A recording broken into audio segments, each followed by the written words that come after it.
মধ্যপ্রাচ্য জুড়ে যুদ্ধ পরিস্থিতিতে বিশ্ববাজারের জ্বালানি তেলের তীব্র সংকটের প্রভাব পড়েছে বাংলাদেশেও। কোনোভাবেই মিটছে না জ্বালানির পূর্ণ সরবরাহ, ফলে দীর্ঘ থেকে দীর্ঘতর হচ্ছে তেল পাম্পের লাইন। যদিও সরকার বলছে তেলের কোনো সংকট নেই, তবে পাম্প মালিকরা বলছেন চাহিদা মতো তেল পাচ্ছেন না তারা।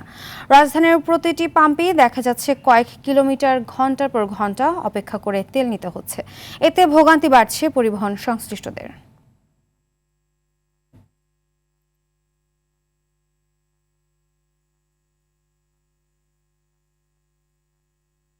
৪-৫ ঘন্টা সিরিয়াল ধরার পরে আমাদেরকে তেল দেয় ১০ লিটার করে। আমরা এই যে সময়গুলো নষ্ট হয়েছে, অন্য কাজগুলো কখন করব, কিভাবে করব? তার ভিতরে তেল দিচ্ছি, তেল বিক্রেতা বাড়ে নাই। আপনি যান স্লিপ দিচ্ছি, তেল বিক্রেতা বাড়ে নাই। ঝামেলা অনেক। এখানে দাঁড়াইছি ২ ঘন্টা হয়েছে, ২ ঘন্টার মতো দাঁড়ানো আছে।